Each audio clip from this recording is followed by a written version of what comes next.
ভোটাধিকার কারো দয়া নয়, এটা আমাদের সংবিধান প্রদত্ত মৌলিক অধিকার।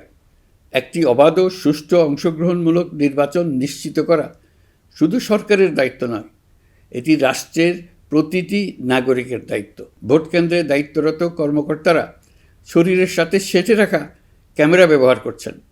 নিরাপত্তা ও নজরদারিতে ড্রোন ও ডগ স্কোয়াড ব্যবহারের ব্যবস্থাও রাখা হয়েছে। এই নির্বাচন আপনাদের জন্য এক নতুন সূচনা।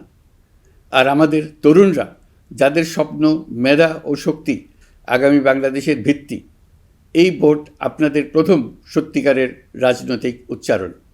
তাই আমি আপনাদের কাছে অনুরোধ নয়, দাবি জানাচ্ছি, ভয়কে পেছনে রেখে সাহসকে সামনে এনে ভোট কেন্দ্রে যান। আপনার একটি ভোট শুধু একটি সরকার নির্বাচন করবে না, এটি 17 বছরের নীরবতার জবাব দেবে, বাধাহীন ফেসিবাদের জবাব দেবে, জাতিকে নতুনভাবে গঠিত করবে এবং প্রমাণ করবে এই দেশ তার তরুণ ও নারী এবং সংগ্রামী জনতার কণ্ঠ আর কোনো দিন হারাতে দেবে না। সিলন টি রপ্তানিতে শীর্ষে। নির্বাচন অবাধ, সুষ্ঠু, নিরপেক্ষ ও শান্তিপূর্ণ করতে সরকার সর্বোচ্চ প্রস্তুতি গ্রহণ করেছে। এবার রেকর্ড সংখ্যক আইনশৃঙ্খলা বাহিনীর সদস্য মোতায়েন করা হয়েছে। পাশাপাশি ম্যাজিস্ট্রেসি ক্ষমতাসম্পন্ন সশস্ত্র বাহিনীর সদস্যদেরও ব্যাপকভাবে দায়িত্বে রাখা হয়েছে, যাতে যে কোনো ধরনের বিশৃঙ্খলা বা সহিংসতা দ্রুত ও কঠোরভাবে প্রতিহত করা যায়।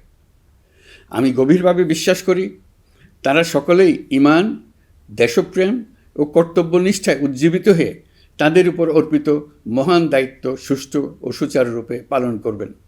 প্রযুক্তির সর্বোচ্চ ব্যবহার নিশ্চিত করতে প্রথমবারের মতো সারা দেশে ব্যাপক পরিসরে সিসি ক্যামেরা স্থাপন করা হয়েছে। ভোট কেন্দ্রে দায়িত্বরত কর্মকর্তারা শরীরের সাথে সেঁটে রাখা ক্যামেরা ব্যবহার করছেন। নিরাপত্তা ও নজরদারিতে ড্রোন ও ডগ স্কোয়াড ব্যবহারের ব্যবস্থাও রাখা হয়েছে। এসব ব্যবস্থার একমাত্র লক্ষ্য, ভোটাররা যেন নির্ভয়ে, নিশ্চিন্তে ও সম্মানের সঙ্গে তাদের ভোটাধিকার প্রয়োগ করতে পারেন। এই নির্বাচনকে আরও অন্তর্ভুক্তিমূলক করার জন্য আমরা কিছু ঐতিহাসিক পদক্ষেপ গ্রহণ করেছি। প্রথমবারের মতো প্রবাসী বাংলাদেশিদের ভোটাধিকার প্রয়োগের সুযোগ সৃষ্টি করা হয়েছে। বিশ্বের বিভিন্ন প্রান্তে বসবাসকারী আমাদের ভাই বোনেরা দেশের ভবিষ্যৎ নির্ধারণে অংশগ্রহণ করতে পারছেন। এটি আমাদের গণতন্ত্রের পরিসরকে আরও বিস্তৃত করেছে। আমাদের এই নতুন অভিজ্ঞতা অন্যান্য দেশে প্রচলনের জন্য ইতিমধ্যে কয়েকটি দেশ আগ্রহ প্রকাশ করেছে এবং আমাদের অভিজ্ঞতার প্রতিটি ধাপ তারা পর্যবেক্ষণ করছে। একই সঙ্গে দেশে অবস্থানরত সরকারি কাজে নিয়োজিত ব্যক্তি, আইনশৃঙ্খলা বাহিনীর সদস্য এবং আইনি হেফাজতে বা কারাগারে থাকা যোগ্য নাগরিকদের জন্য পোস্টাল ব্যালটের মাধ্যমে ভোট প্রদানের সুযোগ দেওয়া হয়েছে। এটি প্রমাণ করে রাষ্ট্র কাউকে বাদ দিয়ে নয়, সবাইকে সঙ্গে নিয়েই এগোতে চায়। ভোটাধিকার কারো দয়া নয়, এটা আমাদের সংবিধান প্রদত্ত মৌলিক অধিকার। এই অধিকার প্রয়োগের মাধ্যমেই আমরা ঠিক করি আমাদের ভবিষ্যৎ কোন পথে যাবে। একটি অবাধ ও সুষ্ঠু অংশগ্রহণমূলক নির্বাচন নিশ্চিত করা শুধু সরকারের দায়িত্ব নয়, এটি রাষ্ট্রের প্রতিটি নাগরিকের দায়িত্ব।